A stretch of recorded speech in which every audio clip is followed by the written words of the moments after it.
Kita ke Pak Melki. Pak Melki, ini tadi Pak Melki sudah dengar bagaimana kemudian Bu Menteri, bagaimana kemudian buruh. Komisi 9 sudah dapat laporannya ya? Ya, sampai saat ini sih kami eh, berkomunikasi melalui telepon ya, komunikasi lisan, rapat resmi belum, pembahasan belum, dan tentu ini masih ranah eksekutif, ranah kementerian untuk menetapkan upah minimum ini.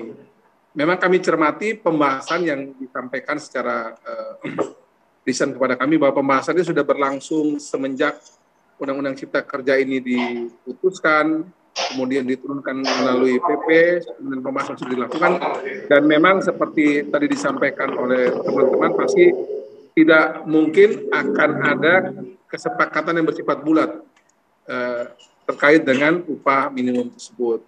Nah, tapi tentu kami selalu mendorong agar, dan teman-teman juga serikat buruh yang berkomunikasi dengan kami, prinsipnya karena ini situasi yang kita tahu lagi dalam proses pemulihan, ya, tentu jalan untuk musyawarah ya melalui DP Prov, DP Kap itu betul-betul dioptimalkan bersama dengan semua pihak yang terkait ya, dari pemerintah, kemudian pengusaha dan juga asosiasi serikat buruh, dan yang pasti karena ini upah minimum ya, jadi tentu diambil benar-benar yang paling terendah yang bisa diberikan oleh pengusaha kepada teman-teman buruh ya.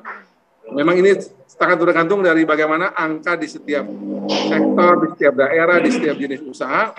Tadi pagi saja misalnya Mbak Brigitte, tadi pagi itu ada pengusaha farmasi misalnya menelpon kami, ya juga bertanya tentang upah minimum saat ini sudah diputuskan ini 1%-an lebih ini. Nah, tapi juga orang tersebut juga, si pengusaha farmasi tersebut juga dia mengatakan, ya karena saya dalam kondisi pandemi COVID ini relatif oke, dia punya komitmen pribadi untuk memberikan upah yang baik bagi buruhnya. Nah, tapi juga tentu saya kira kesadaran yang sama juga mesti muncul dari teman-teman pengusaha yang lain yang juga sektor usahanya itu juga di era pandemi COVID ini relatif tidak terdampak serius atau malah mungkin lebih baik. Nah, tapi juga pada saat yang sama kami juga menghimbau agar teman-teman dari asosiasi buruh juga, karena toh kondisi perusahaan sebenarnya masing-masing sama-sama tahu. Jadi kondisi per perusahaan maupun juga kondisi